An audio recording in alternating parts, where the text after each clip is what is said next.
Cinema ரகசியம் நேயர்களுக்கு வணக்கம். இன்றைய வீடியோவில் ரவிச்சந்திரன் நடித்த அமுதா திரைப்படம் உருவான போது நடந்த அந்த மிரட்டலான பின்னணி, தற்கொலைக்கு முயன்ற தயாரிப்பாளர் ரஹ்மான் மற்றும் சம்பளமே வாங்காமல் கண்ணதாசன் எம்எஸ்வி செய்த அந்த மனிதாபிமான உதவி பற்றி மிக விரிவாக பார்க்க போகிறோம். வீடியோவை முழுமையாக பாருங்கள். 1969ஆம் ஆண்டு ரவிச்சந்திரன், விஜயகுமாரி, முத்துராமன், ராஜஸ்ரீ என பெரிய நட்சத்திர பட்டாளத்துடன் அமுதா என்ற படம் தொடங்கப்பட்டது. தயாரிப்பாளர் ரஹ்மான் அவர்கள் தனது முழு சொத்தையும் நம்பி இந்த படத்தில் முதலீடு செய்தார்.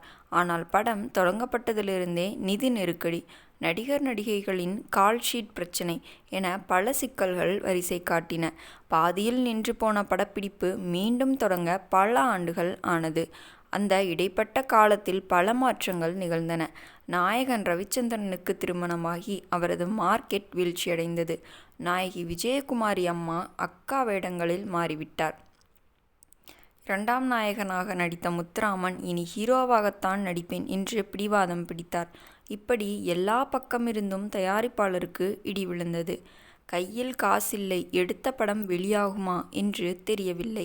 விரக்தியின் உச்சத்திற்கு சென்ற தயாரிப்பாளர் ரஹ்மான் இயக்குனர் முக்தா ஸ்ரீனிவாசனை சந்தித்து, படம் முடிவுக்கு வராது போலிருக்கிறது, எஞ்சியிருக்கும் பணத்தை கொடுங்கள், நான் விஷம் குடித்து செத்து விடுகிறேன் என்று அழுது புலம்பினார். ரஹ்மானின் நிலையை பார்த்து துடித்துப்போன முக்தா ஸ்ரீனிவாசன் அவரை தேற்றி நேராக மெல்லிசை மன்னர் எம்.எஸ். விஸ்வநாதனிடம் அழைத்துச் சென்றார்.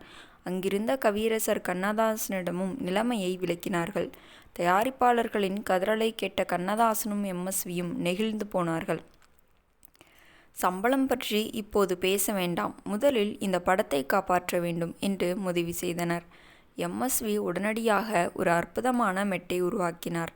கவியரசர் கண்ணதாசன் படத்தின் தலைப்பை மையமாக வைத்து அன்பே அமுதா ஆசை அமுதா என்ற பாடலை எழுதினார்.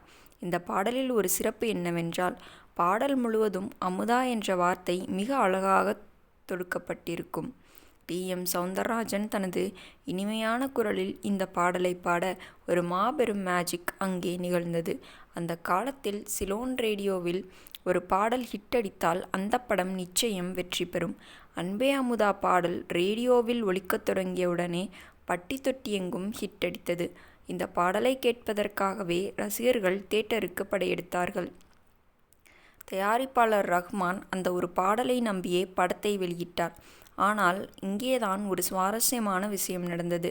தியேட்டருக்கு வரும் மக்கள் கூட்டம் அன்பே அமுதா பாடல் திரையில் வந்து முடிந்த அடுத்த நிமிடமே தியேட்டரை விட்டு வெளியேறத் தொடங்கினார்கள்.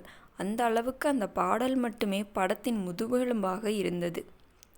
படம் எதிர்பார்த்த லாபத்தை கொடுத்ததோ இல்லையோ, அந்த ஒரு பாடலால் ஏற்பட்ட விளம்பரம் தயாரிப்பாளர் ரஹ்மானை கடனில் இருந்து மீட்டது.